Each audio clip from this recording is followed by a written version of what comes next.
আজকে আমার বর আমার দিকে ভীষণই রেগে গেল। তাই গরম গরম তালের বড়া খাইয়ে মাথাটা ঠান্ডা করলাম। তালের বড়া খেতে তো দারুণ লাগে, কিন্তু রেডি করাটা ভীষণ ঝামেলার। আর তার জন্য আমি বাজার থেকে বালি চালার একটা চাল নিয়ে আনিয়েছিলাম, আর আনিয়েছিলাম মশারি নেট। ছোলার পরে খুব সহজেই বালি চালা চালনিটা দিয়ে তালের পাল্পটাকে বের করে নিলাম, আর চালার পরে পাল্পটাকে মশারি নেটের সাহায্যে ছেঁকে নিলাম।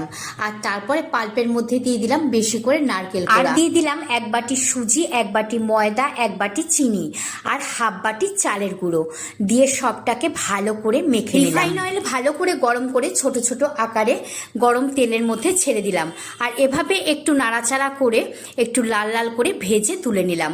আর এভাবেই একে একে সব তালের বড়াগুলোকে আমি ভেজে নিলাম। ছুরিতে চেলে পরিষ্কার কাপড়ে ছেঁকে নিতে বলেছিল, যেটা আমি না করে বাজার থেকে বালি চালার চালনি আর মশারি নেট আনিয়েছিলাম, সেটাই রেগে যাওয়ার কারণ। এই দুটো জিনিস আনাতে কাজটা অনেক সহজ আর তাড়াতাড়ি হয়ে গেছিল। আর বড়াগুলো একদম লাল লাল করে ভেজে নিলাম। বড়াগুলো বাইরে থেকে একদম মুচমুচে, আর ভাঙলে পরে ভেতরটা একদম সফট, খুব সুন্দর হয়েছে। দেখুন তো দেখতে কেমন হয়েছে।